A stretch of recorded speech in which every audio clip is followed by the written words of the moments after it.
देव भगवान की जय। प्यारे कृष्ण कन्हैया लाल की जय। श्री भक्तमाल। भक्तमाल में आज है चरित्र भगवान का भक्त प्रेम। अभी तक भक्तों का भगवान के प्रति प्रेम था, आज भगवान का भक्त प्रेम। नेह किंचन एक दास तासु के हरिजन आए, विदित बटोही रूप भय हरि आप लुटाए। साखी देन को श्याम खुरदहा प्रभु ही पधारे, रामदास के सदन राय रण छोर सिधारे। आयुध छत तन अनुग के बलि बंधन अपु बपु धरे, भक्तन संग भगवान नित जो गौ बच्छ गोहन फिरे। भगवान सर्वदा अपने भक्तों के साथ इस प्रकार घूमा करते हैं जैसे बछड़े के पीछे पीछे गाय। श्री हरिपाल नामक एक भगवान के भक्त अति निष्किंचन थे। उनके यहाँ भक्तगण पधारे। घर में सेवा योग्य कुछ भी नहीं था। स्वयं भगवान लक्ष्मी जी को साथ लेकर यात्री बनकर आए और उस निष्किंचन भक्त के हाथों से लुटे। साक्षी देने के लिए भगवान वृंदावन से एक भक्त के साथ खुरदहा ग्राम को पधारे। श्री रणछोड़ राय जी द्वारिका से श्री रामदास जी के घर डाकोर को आए और अपने सेवक रामदास जी के ऊपर पड़ी हथियारों की चोट को अपने शरीर पर ले लिया। राजा बलि को बांधने वाले भगवान ने अपने श्री विग्रह को कान की सोने की बाली से भी हल्का कर लिया। ये चरित्र सर्वविदित हैं। यहाँ इन भगवत प्रेमी भक्तों का चरित्र संक्षेप में प्रस्तुत है।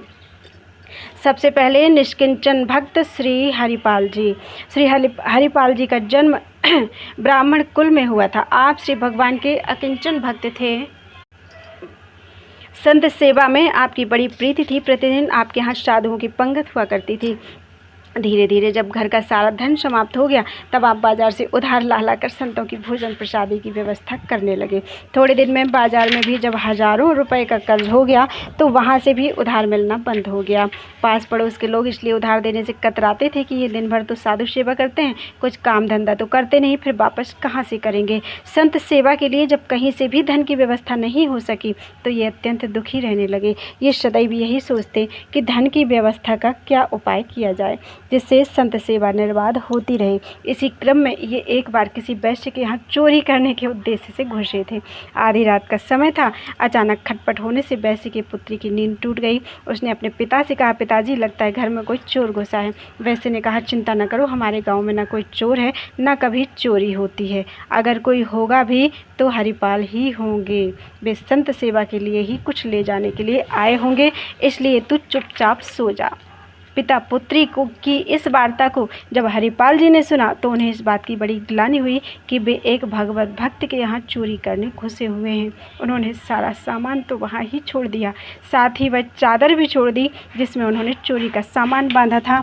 इस घटना के बाद उन्होंने चोरी करना भी छोड़ दिया क्योंकि इसमें इस बात का भय था कि कहीं गलती से किसी भक्त के यहाँ न चोरी हो जाए और अपराध बन जाए। परंतु साधु सेवा के लिए धन की भी व्यवस्था करनी थी, अतः उन्होंने जंगल में जाकर वेशभूषा, तिलकमाला, कंठी आदि से परीक्षा कर अभक्तों को लूटना शुरू किया और उसी धन से संत सेवा करते। एक दिन द्वार पर बड़ी सी संत मंडली आ पहुंची। इन्होंने पत्नी से कहा, देवी आज हमारे बड़े भाग्य हैं जो इतने संत घर पर आए हैं, तुम इनके लिए भोजन का कुछ उपाय करो। पत्नी ने कहा, स्वामी घर में तो एक दाना भी नहीं है, मैं क्या इंतजाम करूं।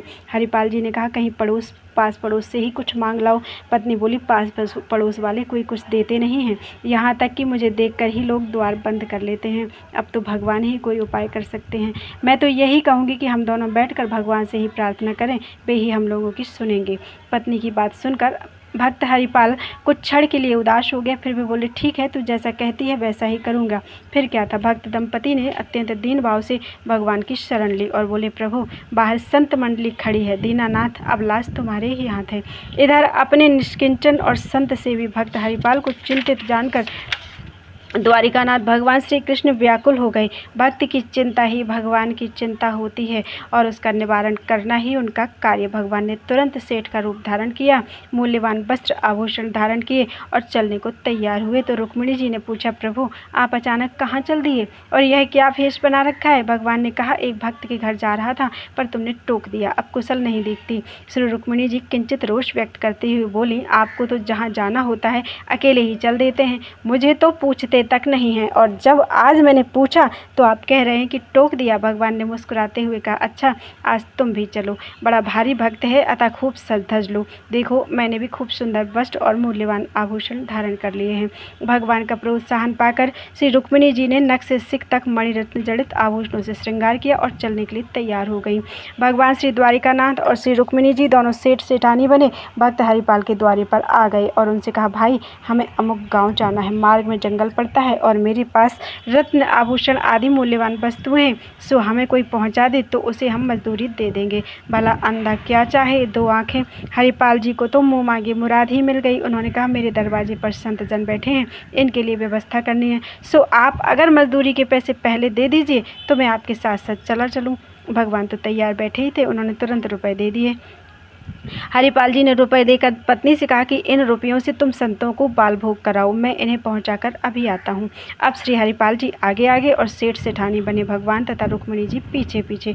हरिपाल जी सोचते चले जा रहे थे कि सेठ के पास माल तो बहुत है, परंतु भक्त हैं कि नहीं, क्योंकि भक्तों को लूटना नहीं है। अतः ये बार बार पीछे मुड़कर सेठ सेठानी को देख लेते और वेश के आधार पर परीक्षा करते। इन्हें इन लोगों के शरीर पर ना कोई तिलक दिखाई दे रहा था, ना ही माला कंठी। रास्ते में चर्चा भी केवल धन दौलत और व्यापार वाणिज्य की ही हो रही थी। हरिपाल जी के मन में यह बात दृढ़ हो गई कि ये लोग अवैष्णव और पक्के दुनियादारी व्यक्ति ही हैं, अतः इन्हें लूटना अनुचित नहीं है। यह विचार कर जब निर्जन सुनसान जंगल में पहुंचे तो सेठ सेठानी के गर्दन पर भाला रख दिया और गरज कर बोले, जो भी तुम लोगों के पास हो उसे निकाल कर रख दो, नहीं तो बेमौत मारे जाओगे। तुम लोगों को मालूम नहीं मेरा नाम हरिपाल है। भगवान ने कांपते हाथों से चुपचाप जल्दी जल्दी सारे आभूषण उतार दिए। आखिर वे तो आए ही इसीलिए थे। इसके बाद उन्होंने रुक्मिणी जी को भी संकेत किया कि जल्दी से तुम भी सारे आभूषण उतार दो, नहीं तो अनावश्यक विपत्ति में पड़ जाओगी। रुक्मिणी जी को बड़ा आश्चर्य हुआ कि आज प्रभु कैसी लीला कर रहे हैं, जिसके डर से काल भी डरता हो। वे सर्वशक्तिमान प्रभु इस मर्त्य मानव से क्यों डर रहे हैं? फिर भी प्रभु की इच्छा समझकर उन्होंने सारे आभूषण उतार दिए। बस एक उंगली में एक छल्ला भर रह गया था जो जल्दी में निकल नहीं रहा था। हरिपाल जी ने देखा सेठानी जी की उंगली में अभी भी एक छल्ला है और उससे भी संत सेवा हो सकती है, तो बड़ी निष्ठुरतापूर्वक उंगली मरोड़ कर उसे भी निकाल ही लिया। अब तो रुक्मिणी जी को बहुत क्रोध आया कि इस दुष्ट को इतने आभूषण दे दिए गए, फिर भी एक छल्ले के लिए इसने मेरी उंगली मरोड़ दी।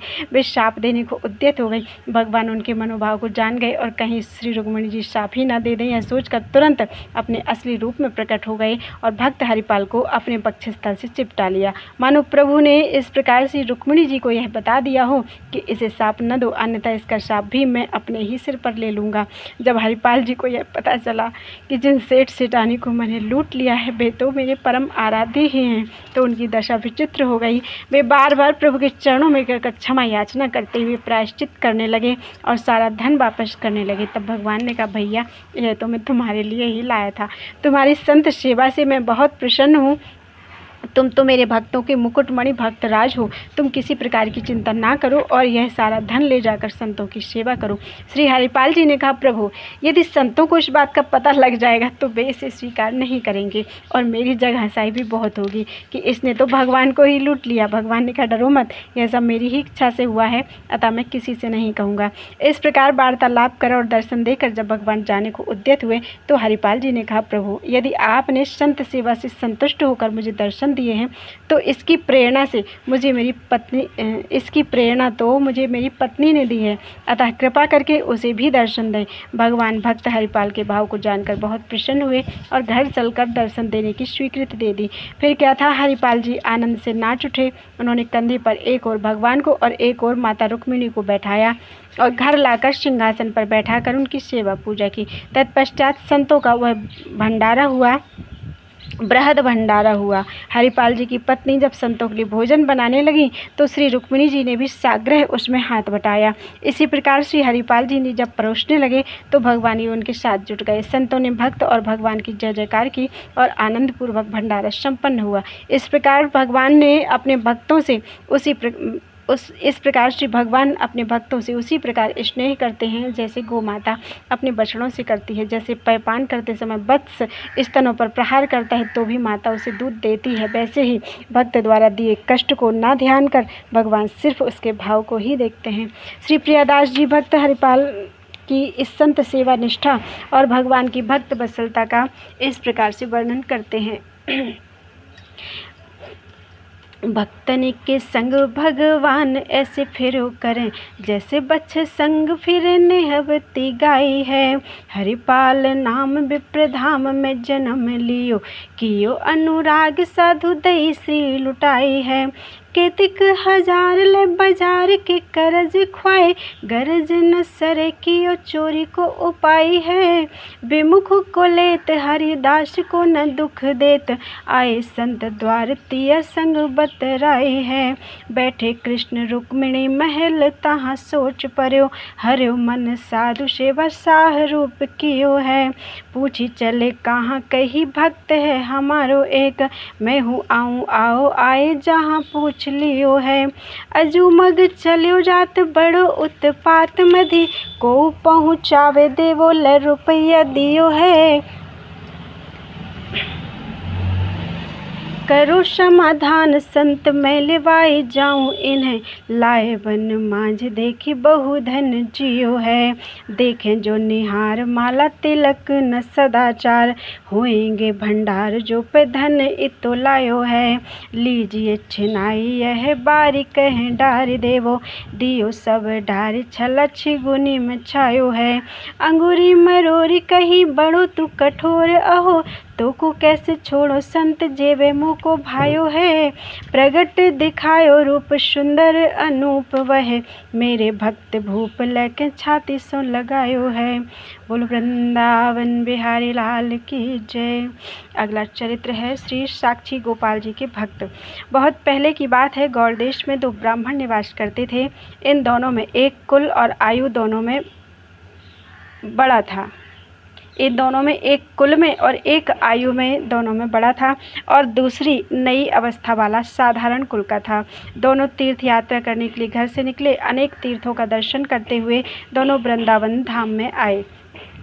दैवयोग से बूढ़ा ब्राह्मण बीमार हो गया। तब उस युवक ने बड़े प्रेम से खूब सेवा की। स्वस्थ हो जाने पर उसने अति प्रसन्न होकर वृद्ध ब्राह्मण श्री गोपाल जी को साक्षी बनाकर उसे अपनी कन्या देने की प्रतिज्ञा की।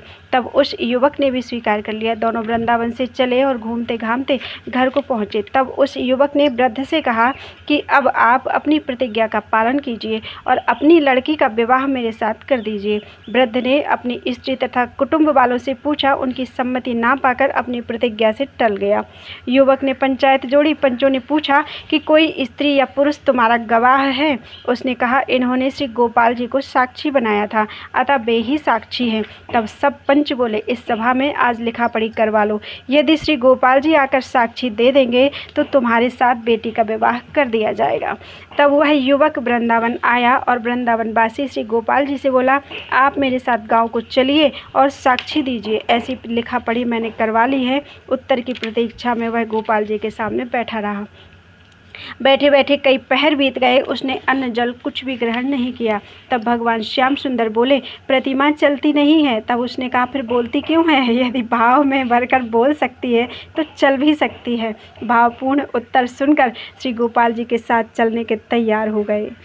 श्री गोपाल जी साथ चलने को तैयार हो गए और बोले, मैं तुम्हारे साथ चलूँगा, पर नित्य 2 शेर उत्तम भोग मुझे अर्पण किया करना। हम दोनों उसमें से आधा आधा खा लिया करेंगे। दूसरी प्रतिज्ञा यह है कि मैं तुम्हारे पीछे पीछे अपने पैरों के नूपुरों को बजाता चलूँगा। उसकी ध्वनि तुम्हारे कानों में पड़ती रहेगी। पीछे घूमकर मत देखना, जहाँ घूमकर मुझे देखोगे बस मैं वहीं रह जाऊँगा। अब आगे आगे भक्त पीछे पीछे भगवान वृंदावन से चले।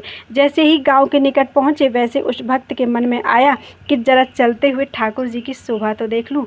घूमकर देखते ही श्री गोपाल जी खड़े हो गए और मंद मंद मुस्कुराने लगे। भक्त ने कहा, क्यों, थक गए क्या? अब तो बस थोड़ी दूर चलना है। भगवान ने कहा, मैंने तो पहले ही कह दिया था, अब मैं यहाँ से आगे नहीं जाऊँगा।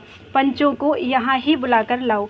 वह युवक विप्र गाँव में आया और सबसे बोला कि चलकर देखो, स्वयं श्री गोपाल जी साक्षी देने पधारे हैं। यह सुनते ही सब लोग आश्चर्यचकित रह गए। गांव के सभी लोग दौड़कर आए। पंचों के सामने श्री गोपाल जी ने श्रीमुख से बोलकर साक्षी दी। इस प्रकार दोनों भक्तों की तथा अन्यों की अभिलाषाएं पूर्ण हो गईं। फिर वह श्री गोपाल जी का श्री विग्रह लौटकर वृंदावन नहीं आया। राजा ने श्री गोपाल जी के लिए प्रेम से भोग राग का प्रबंध किया। अब तक वहीं खुरदहा उड़ीसा में साक्षी गोपाल विराज रहे हैं। अपने भक्त की साक्षी देने के लिए भगवान के वृंदावन से उड़ीसा आने की इस घटना का श्री प्रियादास जी महाराज अपने कवित्तों में इस प्रकार वर्णन करते हैं। गौड़ देशवासी उभे विप्रता की कथा सुनो, एक बेस वृद्ध जाति वृद्ध छोटो संग है, और ठौर फिर आए बन, तन भयो दुखी की निटहल अभंग है। रिजो बड़ो द्विज निज सुता तो को दई, अहो रहो नहीं चाह मेरे लई बिन रंग है। साखी दे गोपाल अब बात प्रतिपाल करो, टरो कुल ग्राम भाम पूछो सो प्रसंग है। बोलो छोटो विप्र छिप्र दीजिए कही जो बात, तिया सुत कहें अहो सुताया के जोग है। द्विज कहें नाही कैसे करो मैं तो देन कही, कही कहो भूल भयो बिथा को प्रयोग है। भई सभा भारी पूछो साखी नर नारी, श्री गोपाल बन बारी और कौन तुच्छ लोग हैं। लेवो जो लिखाई जो पे साखी भरे आई, तो पे ब्याह बेटी दीजे लीजे करो सुख भोग है। आयो वृंदावन बनवासी श्री गोपाल जूसो, बोलो चलो साखी देवो लई है लिखाए के। बीते कयो याम तब बोले श्याम सुंदर जू, प्रतिमा न चले तो पे बोले क्यों जू भाई के। लागे जब संग युग शेर भोग धरो रंग, आधे आध पावो चलो नूपुर बजाए के। धुनि तेरे कान पर पाछे जिन दीठी करे, करे रहो बाही ठोर कही में सुनाए के। गए ढिंग गाँव कही ने को तो चिताओ रहे, चितए ते ठाड़े दियो मृदु मुस्काए के। ल्यावो जो बुलाए कहो आए देखो आए आप, सुनते ही चौकी सब ग्राम आयो धाय के। बोल के सुनाई सास भूप साख पूजी ही ये अभिलाख, लाख लाख भांति रंग भर उर भाई के। आयु न स्वरूप फेर बिन करी राख्यो घेरी, भूप सुख ढेरी अब दियो अब लो बजाए के। बोलो वृंदावन बिहारी लाल की जय।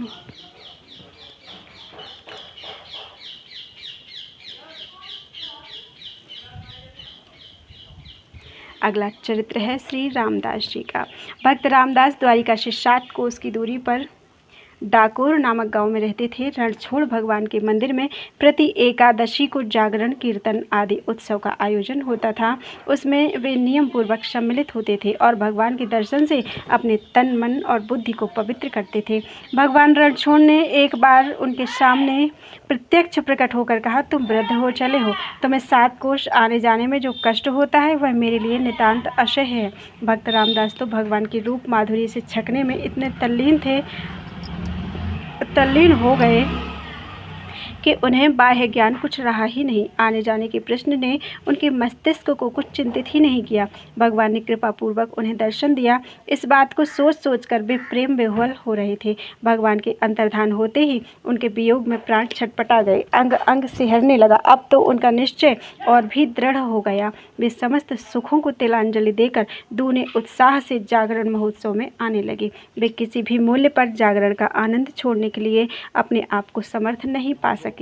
भगवान से भक्त रामदास का एकादशी जागरण में आना और नहीं सहा गया। भक्त को सुख और आनंद देने के लिए उन्होंने रामदास से डाकोर चलने का निश्चय प्रकट किया। भगवान तो सच्ची निष्ठा और प्रेम के भूखे होते हैं। उन्होंने रामदास को गाड़ी लाने की सम्मति दी और कहा, मेरे विग्रह को अंकबार में भरकर उसमें लिटा देना और यथाशीघ्र ही डाकोर पहुंचने का प्रयत्न करना। दूसरी एकादशी के जागरण अवसर पर रामदास द्वारिका में गाड़ी ले आए। उनकी वृद्धावस्था से किसी ने उन पर संदेह नहीं किया। द्वादशी की रात आधी बीत चुकी थी। द्वारिकावासी और मंदिर के पुजारी तथा अन्य सेवक आदि गहरी नींद में और मीठी लहरों में बह रहे थे। सारा का सारा वातावरण नीरव और शांत था। रामदास अपने सौभाग्य पर फूले नहीं समाते थे। भगवान के आतिथ्य का आनंद सोच सोच कर वे प्रतिक्षण कुछ और से और होते जा रहे थे। मंदिर का पट अचानक खुल गया। वे मंदिर में पहुंच गए। थोड़े ही परिश्रम से भगवान उनकी गोद में आ गए। भगवान ने प्रसन्नतापूर्वक अपने चिन्मय मादक स्पर्श से भक्त की जन्म जन्म की तपस्या सफल कर दी। गाड़ी द्वारिका से बहुत दूर निकल गई। रामदास झूम झूम कर कीर्तन करते थे और भगवान भक्त के संरक्षण में 7 कोस की यात्रा पूरी कर रहे थे। सवेरा होते ही लोगों ने रामदास का पीछा किया। भगवान भास्कर की सुनहली किरणें पूर्व दिशा के अंचल में विहार करने वाली ही थी कि रामदास ने देखा कि कुछ लोग पीछा कर रहे हैं। उनके मस्तक पर पसीने के कण बिखर गए। वे किसी अनहोनी और भीषण घटना से रह रहकर आशंकित हो उठते थे। कभी प्रभु का श्री विग्रह प्रेम भरी दृष्टि से देख लेते तो कभी गाड़ी को तेजी से आगे बढ़ा देते। उन्हें पूरा पूरा विश्वास था कि प्रभु जो कुछ भी करेंगे उसी में मेरा परम कल्याण है। पीछा करने वाले थोड़ी ही दूर रह गए थे, पर भक्त ने भगवान को जगाना उचित नहीं समझा। उन्हें तो विश्वास था कि भगवान गाड़ी पर लेटते ही सो गए। उन्होंने सोचा कि पीछा करने वाले मुझसे भगवान को छीन लेंगे और प्रभु नींद का सुख लेते द्वारिका मंदिर में प्रवेश करेंगे। इससे अधिक तो कुछ होगा नहीं, पर भगवान की लीला शक्ति तो जागी रही थी। भक्त भयहारी रासबिहारी ने कहा, तुम मुझे सामने की बावली में छिपा दो और जब पीछा करने वाले चले जाएं तब गाड़ी में रखकर डाकोर ले चलना। रामदास ने उनकी आज्ञा का पालन किया। पीछा करने वाले पुजारी आदि आ पहुंचे। बिना कुछ पूछताछ किए ही उन्होंने रामदास को मारना आरंभ किया। भगवान की लीला शक्ति ने भक्त रामदास की दृढ़ निष्ठा और धैर्य परीक्षा की महिमा प्रकट करने के लिए दुष्टों को अपनी मनमानी करने दी, पर उन्हें दंड के ही माध्यम से भक्त के शरीर का स्पर्श मिल चुका था। अतः उनका विवेक जाग उठा। गाड़ी में भगवान का विग्रह शिव विग्रह ना पाकर उनके पश्चाताप का पारावार उमड़ आया। उन्होंने महापाप से भी भीषण भक्त अपराध कर डाला था। उन्होंने देखा कि बावली का पानी किसी के खून से लाल हो गया है। सत्संग का प्रभाव तो मन पर था ही, भगवान की लीला शक्ति ने अपना काम किया। वे प्रभु का विग्रह बावली से बाहर निकालकर अपने किए पर पछताने लगे। भगवान ने दर्शन दिया। भक्त रामदास प्रभु के घायल शरीर को देखकर कांप उठे। मेरे कारण उन्हें इतना कष्ट सहना पड़ा। उनका हृदय हाहाकार कर उठा। भगवान ने कहा, मेरा भक्त मुझे मेरी आज्ञा से ले जा रहा था।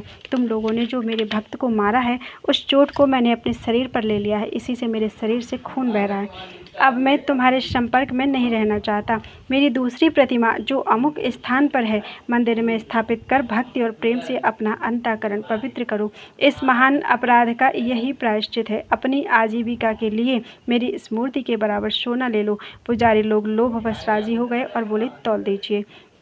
भगवान ने रामदास को आज्ञा दी, मेरे तौल के बराबर इन्हें सोना दे दो।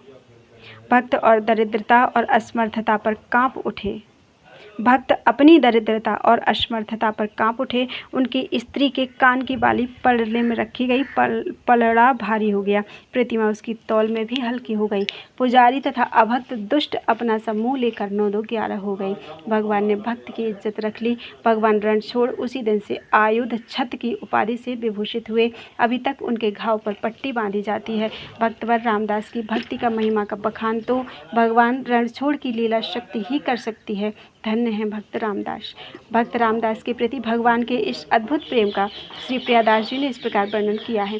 द्वारिका के ढेंगी ही डाकोर एक गांव रहे, रहे रामदास भक्त भक्तिया को प्यारिये।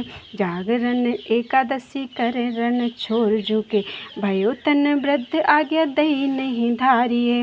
बोले भरी भाई तेरो आए वो सहयो न जाए, चलो घर धाए तेरे ल्यावो गाड़ी भारिये। खिड़की जो मंदिर के पाछ तहाँ ठाड़ी करो, भरो अंक बारी मोको बेग ही पधारिये। करी वाही भांति आयो जागरण गाड़ी चढ़ी, जाने सब वृद्ध भयो थकी पाँव गति है।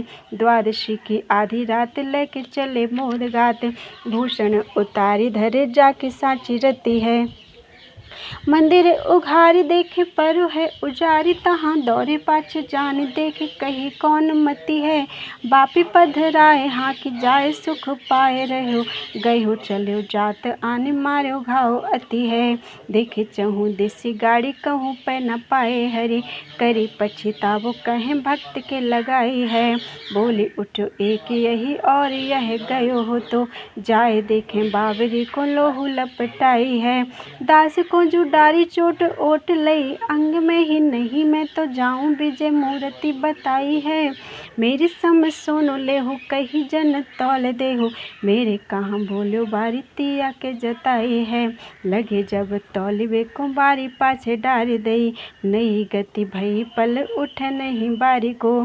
तब तो खिसाने भय सबे उठी घर गए, कैसे सुख पावे फिर मत ही मुरारी को।